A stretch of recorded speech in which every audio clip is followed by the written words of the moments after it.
ತುಂಗಭದ್ರಾ ಜಲಾಶಯದ crest gate ಮುರಿದ ವಿಚಾರಕ್ಕೆ ತಜ್ಞರ ಅಭಿಪ್ರಾಯದಿಂದ ರಾಜ್ಯ ಸರ್ಕಾರಕ್ಕೆ ಟೆನ್ಷನ್ ಶುರುವಾಗ್ಬಿಟ್ಟಿದೆ. ಯಾಕಂದ್ರೆ ಕಲ್ಯಾಣ ಕರ್ನಾಟಕದ ಬೆಳೆಗಳನ್ನ ಉಳಿಸೋದೇ ಸರ್ಕಾರಕ್ಕೆ ದೊಡ್ಡ ಸವಾಲಾಗಿದೆ.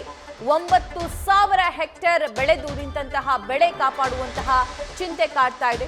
ತಜ್ಞರ ಮುನ್ಸೂಚನೆ ಬೆನ್ನಲ್ಲೇ ಅಲರ್ಟ್ ಆಗಿದ್ದಾರೆ ಸಿಎಂ ಸಿದ್ದರಾಮಯ್ಯ. ಆ ಭಾಗದಲ್ಲಿ ಅತಿ ಹೆಚ್ಚು ಭತ್ತ ಹಾಗೂ ಮೆಣಸಿನಕಾಯಿ ಬೆಳೆಯನ್ನ ಬೆಳೀತಾರೆ.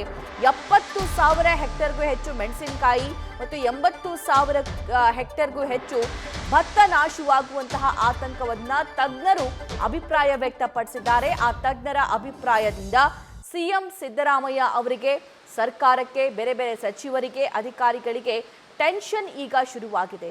ಆ ಬೆಳೆ ನಾಶವನ್ನ ಹೇಗಾದ್ರೂ ಮಾಡಿ ತಪ್ಪಿಸ್ಬೇಕು ಅಂತ. ಯಾಕಂದ್ರೆ ಕಳೆದ ವರ್ಷ ರಾಜ್ಯದಲ್ಲಿ ಬರಗಾಲ ಇತ್ತು, ಸಮಯಕ್ಕೆ ಸರಿಯಾಗಿ ಮಳೆ ಬಂದಿರಲಿಲ್ಲ. ಆದರೆ ಈ ಸಲ ಒಳ್ಳೆ ಮಳೆ ಆದರೂ ಕೂಡ ಕೈಗೆ ಬಂದ ತುತ್ತು ಬಾಯಿಗೆ ಬರೋದಿಲ್ಲ ಅನ್ನೋ ರೀತಿ ಆಗ್ಬಿಟ್ಟಿದೆ ಆ ಭಾಗದ ರೈತರ ಪರಿಸ್ಥಿತಿ. ಎಲ್ಲವೂ ಸರಿಯಾಗಿದ್ದಿದ್ರೆ, ಈ ಕ್ರೆಸ್ಟ್ ಗೇಟ್ ಕೂಡ ಸರಿಯಾಗಿದ್ದಿದ್ರೆ ಈ ಅನಾಹುತ ಸಂಭವಿಸ್ತಾ ಇರಲಿಲ್ಲ. ಹಾಗಾದ್ರೆ ಆ ರಿಪೋರ್ಟ್ನಲ್ಲಿ ಇನ್ನೇನಿದೆ, ಮತ್ತಷ್ಟು ಲೈವ್ ಡೀಟೇಲ್ಸ್ ಪಡ್ಕೊಳ್ಳೋಣ. ಡ್ಯಾಮ್ನಿಂದಲೇ ನಮ್ಮ ಪ್ರತಿನಿಧಿ ಶಿವಾನಂದ್ ಲೈವ್ ಡೀಟೇಲ್ಸ್ ನೀಡ್ತಾರೆ. ಶಿವಾನಂದ್, ತಜ್ಞರ ವರದಿಯನ್ನ ನೋಡಿ ಸರ್ಕಾರಕ್ಕೆ ಸಾಕಷ್ಟು ಸವಾಲು ಮತ್ತು ಟೆನ್ಷನ್ ಕೂಡ ಆರಂಭವಾಗಿದೆಯಂತೆ. ಹಾಗಾದ್ರೆ ತಜ್ಞರು ಏನೆಲ್ಲ ಅಭಿಪ್ರಾಯವನ್ನ ವ್ಯಕ್ತಪಡಿಸಿದ್ದಾರೆ, ಹೇಗೆ ಅಲರ್ಟ್ ಮಾಡಿದ್ದಾರೆ ಸರ್ಕಾರಕ್ಕೆ?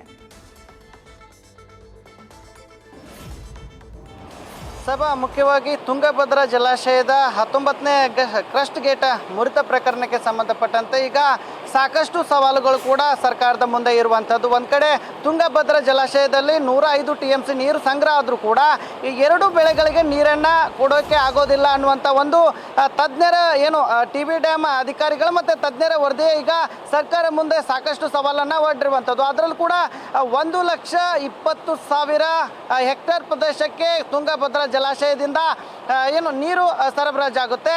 ಜೊತೆಗೆ ಕಲ್ಯಾಣ ಕರ್ನಾಟಕದ 9,000 ಹೆಕ್ಟೇರ್ ಪ್ರದೇಶಕ್ಕೆ ಈ ಬಾರಿ ತುಂಗಭದ್ರಾ ಜಲಾಶಯ ಕಾಲುವೆ ಮೂಲಕ ನೀರನ್ನು ಹರಿಸಬೇಕಾಗಿತ್ತು. ಆದರೆ ಎಲ್ಲೋ ಒಂದು ಕಡೆ ಈ ಒಂದು ಕ್ರಸ್ಟ್ ಗೇಟ್ನ ರಿಪೇರಿ ಮಾಡೋಕ್ಕೆ ಅಂದರೆ ಈಗಾಗಲೇ ಇರುವಂಥ ನೀರಿನ ಪೈಕಿ 68 TMC ಆದರೂ ನದಿಗೆ ನೀರನ್ನು ಹರಿಸಬೇಕಾಗುತ್ತೆ. ಹೀಗಾಗಿ ಸರ್ಕಾರದ ಮುಂದೆ ಕೂಡ ಸಾಕಷ್ಟು ಸವಾಲನ್ನು ಇರುವಂಥದ್ದು. ಒಂದು ಕಡೆ ತಜ್ಞರ ಅಭಿಪ್ರಾಯ ಸಾಕಷ್ಟು ರೀತಿಯಲ್ಲಿ ಒಂದು ಕಡೆ ರೈತರಿಗೆ ಆತಂಕ ಇರುವಂಥದ್ದು. ಸದ್ಯ ನೀವು ದೃಶ್ಯದಲ್ಲಿ ಗಮನಿಸ್ತಾ ಇರಬಹುದು, ತುಂಗಭದ್ರಾ ಜಲಾಶಯದ ನೀರಿನ ಮಟ್ಟ ಈಗಾಗಲೇ ಸಾಕಷ್ಟು ಒಳ ಹರಿವಿನ ಪ್ರಮಾಣ ಕೂಡ ಏರಿರುವಂಥದ್ದು. ಜೊತೆಗೆ ಅಷ್ಟೇ ಪ್ರಮಾಣದ ಅಂದರೆ 1,14,000 ಕ್ಯೂಸೆಕ್ಸ್ನಷ್ಟು ನೀರನ್ನು ಅಧಿಕಾರಿಗಳು ಈಗಾಗಲೇ ಹೊರಬಿಟ್ಟಿರುವಂಥದ್ದು. ಜೊತೆಗೆ ಇರತಕ್ಕಂಥ ಅಂದರೆ 105 TMCಗಳ ಪೈಕಿ ಈಗಾಗಲೇ 17 TMC ನೀರನ್ನು ಅಧಿಕಾರಿಗಳು ಕಳೆದ 3 ದಿನಗಳಲ್ಲಿ ನದಿಗೆ ಹರಿಸ್ತಿರುವಂಥದ್ದು. ಜೊತೆಗೆ ಇನ್ನಷ್ಟು ಹಂತ ಹಂತವಾಗಿ ನದಿಯ ನೀರಿನ ಮಟ್ಟ ಏರಿಕೆ ಆಗ್ತಿದ್ದಂತೆ 20 ಅಡಿಗಳನ್ನು ಅದನ್ನು ಕುಗ್ಗಿಸುವ ಒಂದು ಸವಾಲು ಕೂಡ ಅಧಿಕಾರಿಗಳ ಮುಂದೆ ಇರುವಂಥದ್ದು.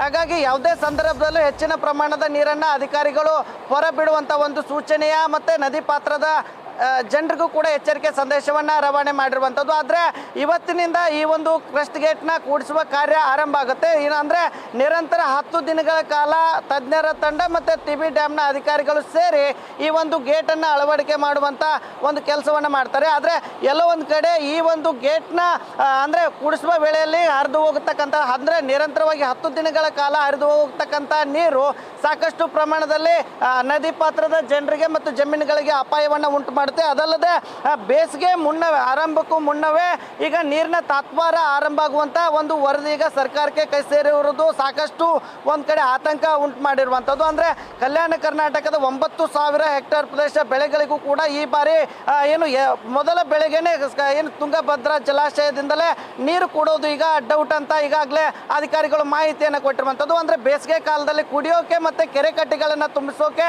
ಸಾಕಷ್ಟು ಪ್ರಮಾಣದ ಅಂದರೆ ಸುಮಾರು 40 TMC ನೀರು ಬೇಕಾಗುತ್ತೆ. ಜೊತೆಗೆ ಕೃಷಿ ಬೆಳೆಗಳಿಗೂ ಕೂಡ ನೀರನ್ನು ಒದಗಿಸಬೇಕಾಗುತ್ತೆ. ಒಂದು ವೇಳೆ ಈಗ 60 TMC ನೀರನ್ನು ಜಲಾಶಯದಿಂದ ಖಾಲಿ ಮಾಡಿದಂಥ ಸಂದರ್ಭದಲ್ಲಿ ಡೆಡ್ ಸ್ಟೋರೇಜ್ ಮತ್ತು ಇರುವಂಥ ಸ್ಥಳೀಯವಾಗಿ ಕೃಷಿ ಮತ್ತು ಕಾರ್ಖಾನೆಗಳಿಗೂ ನೀರು ಕೊಡಬೇಕಾಗುತ್ತೆ. ಜೊತೆಗೆ ಆಂಧ್ರಕ್ಕೂ ನೀರನ್ನು ಹರಿಸಬೇಕಾಗುತ್ತೆ. ಹೀಗಾಗಿ ರಾಜ್ಯ ಸರ್ಕಾರದ ಮುಂದೆ ಈ ಬಾರಿ ಬೆಳೆ ಉಳಿಸುವ ಅಂದರೆ ಈಗಾಗಲೇ ಬಿತ್ತನೆ ಆಗಿರುವಂಥ ಬೆಳೆಗಳ ಜೀವ ಉಳಿಸೋದು ಸಾಕಷ್ಟು ಈಗ ಸವಾಲಾಗಿರುವಂಥದ್ದು. ಸಭಾ, thank you Shivanand. News First ನಿರ್ಭೀತಿಯಿಂದ ನಿಮ್ಮ ಪರವಾಗಿ.